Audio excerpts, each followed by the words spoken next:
ये तो देश की संसद भी किसी ने वक्फ की बोल दी। प्रयागराज में जहां महाकुंभ हो रहा था उसको भी वक्फ पे का बोल दिया। मुझे आप बोलने का मौका दीजिए। जी जी 20 सेकंड। जब पार्लियामेंट में आप बोलते हो, पार्लियामेंट में आप बोलते हो कि पार्लियामेंट भी वक्फ करना, मैं नहीं बोलता क्लेम किया। हाँ, क्लेम किया। एक मिनट, बदरुद्दीन अजमल ने क्लेम। एक मिनट। बदरुद्दीन अजमल कोई मुसलमान इस्लामिक वो थोड़ी हो गए कि बदरुद्दीन अजमल किस हैसियत से वो क्लेम कर देंगे। बदरुद्दीन अजमल ने अगर प्रॉपर्टी वक्फ की है तो बदरुद्दीन अजमल क्लेम कर सकते हैं। बदरुद्दीन अजमल की हैसियत नहीं है कि बदरुद्दीन अजमल क्लेम कर देंगे। वो जो मस्जिद है पार्लियामेंट के सामने, वो रायसीना गांव की मस्जिद है। 1911 में जब लुटियन जोन बनाने की बात हुई, जब लुटियंस बनाने की बात हुई, तो इन 123 प्रॉपर्टी जिसका बार बार पार्लियामेंट में बार बार जिक्र हुआ कि हम एक तरफ आप बोलते हैं, एक सेकंड सर, एक तरफ आप बोलते हैं मस्जिद नहीं कब्जाएंगे, दरगाह नहीं कब्जाएंगे, ईदगाह नहीं कब्जाएंगे, कब्रिस्तान नहीं कब्जाएंगे, लेकिन 123 प्रॉपर्टी का बार बार जिक्र करेंगे पार्लियामेंट में। उस 123 प्रॉपर्टी में 123 की 123 प्रॉपर्टी ये 4 ही हैं जो अंग्रेजों से झगड़े के बाद 1913 के अंदर वक्फ को दी गई।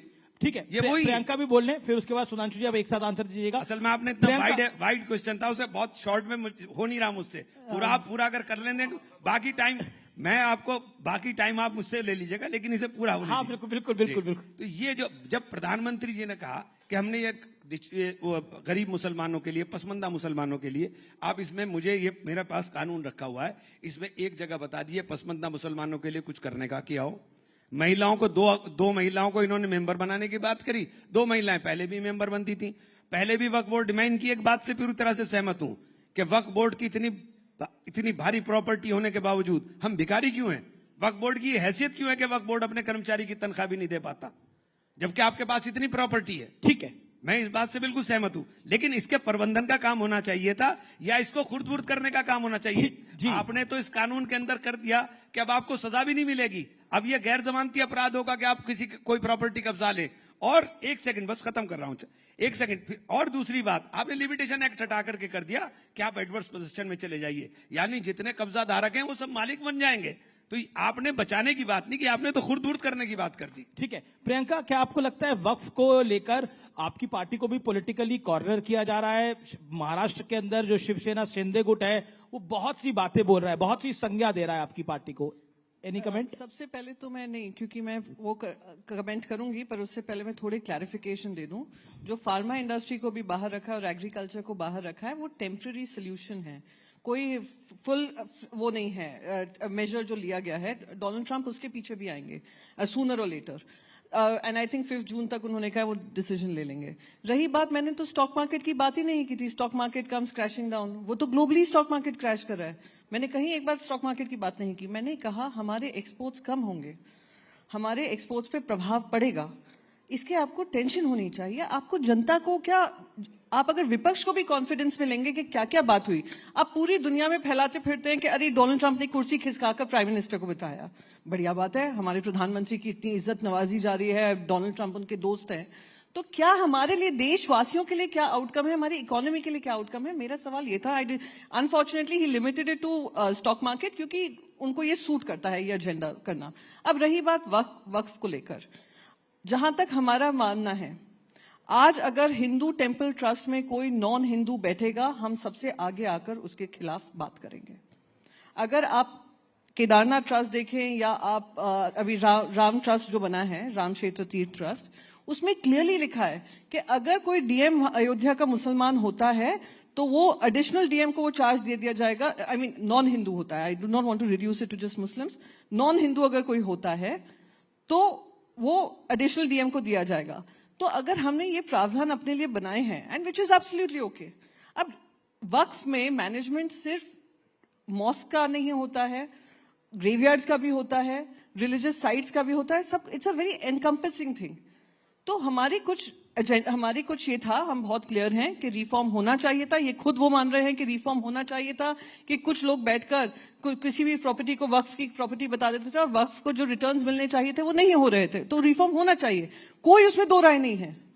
पर जो अमेंडमेंट्स जेपीसी के माध्यम से रखे गए, जो इनके अलायंस पार्टनर्स हैं उनके आपने कर लिए, जो हमारी तरफ से आ रहे थे कि ये अमेंडमेंट भी अगर आप कर लोगे तो और थोड़ा इंप्रूवमेंट हो जाएगा, वो टोटली रिजेक्ट कर दिए गए। अमेंडमेंट आपने नहीं माने और आपकी पार्टियों आपके इस बिल को जिन जिन आपके सहयोगियों ने सपोर्ट करा उन पे भी भारी पड़ रहा है। ये मैं नहीं बोल रहा, कुछ इस्तीफे आए रालोद से, कुछ इस्तीफे आए जनता दल यूनाइटेड से, उसकी मैं बात कर रहा हूं। दोनों बातों का जवाब देता हूं। पहली बात तो प्रियंका जी तो मुंबई से हैं। अरे बड़ी स्वाभाविक सी बात है, अगर दुनिया में डाउनफॉल आएगा तो एक्सपोर्ट में कमी आएगी।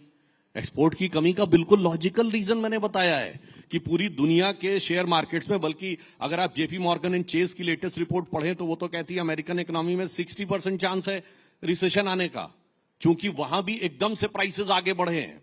तो जब दुनिया की इकोनॉमीज में रिसेशन आएगा तो हमारा एक्सपोर्ट कम होगा ही होगा, इसमें कोई बहुत दिमाग लगाने की जरूरत नहीं है। इसलिए मुझे लगता है कि जो लोग समझदार हैं, पढ़े लिखे हैं, वो राहुल गांधी के प्रभाव से बचने का प्रयास करें जो इस तरह की चीजों में आते हैं। राहुल गांधी के आप खूब पीछे पड़े रहते हैं। दूसरी मैं बताना इस बार चाहता हूं, 99 ले आए हैं देखिए वो। वक्त पे एक टेक्निकल बात बता, मैंने बोला इस बार पहली राहुल बात, गांधी के पीछे पड़े रहते हैं, इस बार 99 ले आए हैं वो। अरे राहुल गांधी जी तो किसी से पीछे, अपनी पार्टी के नेताओं के पीछे पड़े। गुजरात में कहते हैं आधे हमारे हैं आधे बीजेपी के, हमारी पार्टी के अंदर क्या बताया जाए, छोड़िए वो बात को। मैं ये कहना चाह रहा हूं, देखिए वक्त में बहुत क्लियर है, मंदिरों की, मस्जिदों की कमेटी, दरगाहों की कमेटी, कब्रिस्तान की कमेटी, उस पर कोई प्रभाव नहीं पड़ने वाला है। वक्फ का उससे कोई मतलब नहीं है।